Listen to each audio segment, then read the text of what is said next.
जय श्री कृष्ण।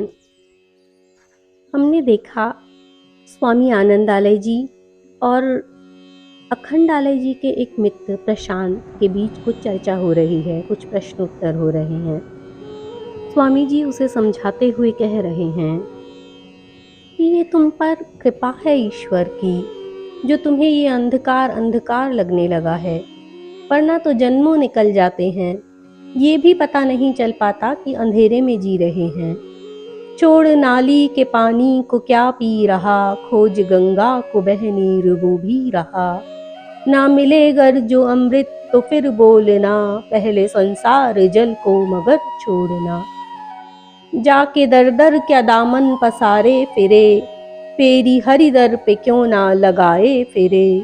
ना मिले गर जो सब कुछ तो फिर बोलना, पहले दर दर भटकना मगर छोड़ना। तुच्छ चीजों में जीवन गंवाता रहा, भक्ति की मांग ही अब तो कर बावरा। ना मिले गर जो भक्ति तो फिर बोलना, पहले जग कामनाएं मगर छोड़ना। जग के जंजाल में ही तू क्यों भागता, नाम हरि से क्यों इसको नहीं काटता। ना मिले गर जो भगवान फिर बोलना, पहले जग का भ्रमण तू मगर छोड़ना। प्रशांत कहता है, क्या वास्तव में ये सब संभव है? वे बोले, चाह तेरी मिटा कर जरा देख तो, तुझको खुद हरि न चाहे तो फिर बोलना। अपनी श्रद्धा लुटा कर जरा देख तो, हरि ही पीछे न भागे तो फिर बोलना। सच्चे मन से बुला कर जरा देख तो, एक पल देर हो गर तो फिर बोलना। खुद को चरणों में रख कर जरा देख तो, गोद में ना बिठाए तो फिर बोलना। नजरें जग से हटा कर जरा देख तो, सामने हरि ना आए तो फिर बोलना। भगवान को नहीं तो कम से कम मुझे तो आजमा कर देखो, आखिर ये सब बातें सही हैं या गलत। प्रशांत कहता है, एक बात पूछना चाहता हूँ। बोलो। सभी ने कहा है संसार भी भगवत स्वरूप है, इसकी सेवा करनी चाहिए, फिर सांसारिक कर्म से विरत होना कहाँ तक उचित है, और फिर कर्मों के बिना रह सकना भी असंभव है। वे बोले, देखो ये संसार है, यहाँ चोरी डाका डालना भी कर्म है, गृहस्थ निभाना भी कर्म है, भगवत भजन भी कर्म है। सभी का अपना अपना स्वभाव है और उसी के अनुसार वह कर्म करता है। तुम किसी को बाध्य नहीं कर सकते कि वह किसी विशेष कर्म को ही करे।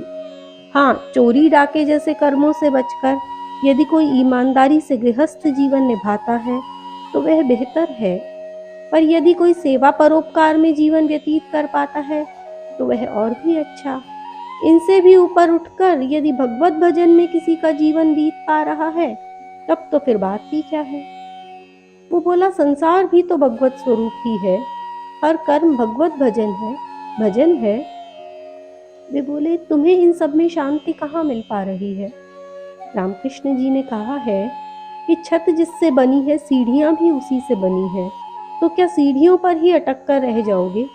पहले सीढ़ियों से ऊपर उठते उठते छत पर पहुंचो, तब वास्तविकता समझ में आएगी कि सीढ़ियां उसी से बनी हैं। उन्होंने देख कर कहा है, यदि कोई सांसारिक कर्मों से हट सकता है तो सर्वोत्तम है, परंतु नहीं हट सकता तो कहा है कि इन्हें भी भगवत स्वरूप समझकर करो, यही मानो कि उसी का काम है। वो बोला, वैराग्य किसे कहते हैं? जब तुम्हारा अपना कुछ ना रह जाए। भक्ति क्या है? जब तुम्हारा सर्वस्व भगवान हो जाए। माया क्या है? अहम का पर्याय माया है, भगवान का पर्दा भी कह सकते हो। गुरु कौन होता है? जो उस पर्दे को हटा सके। संसार और भगवान में क्या अंतर है? जो अंतर शीशे में दिख रहे प्रतिबिंब और वास्तविक वस्तु में है। प्रतिबिंब में वस्तु का आभास मिलता है, परंतु वस्तु नहीं मिलती, किंतु आभास से वस्तु तक पहुंचा जा सकता है। कर्म क्यों है? जीवन निर्वाह के लिए। त्याग की क्या आवश्यकता है? त्याग आवश्यकता नहीं, विवशता है। आवश्यकता वैराग्य की है। यदि तुम्हें भूख नहीं है तो भोजन को छोड़ देना विवशता है, उसी प्रकार भोगों से वैराग्य हो जाने पर उनसे विरक्त हो जाना तुम्हारी विवशता है। ज्ञान क्या है? वास्तविक वस्तु व प्रतिबिंब का अंतर समझ में आ जाना ज्ञान है। शरणागति क्या है?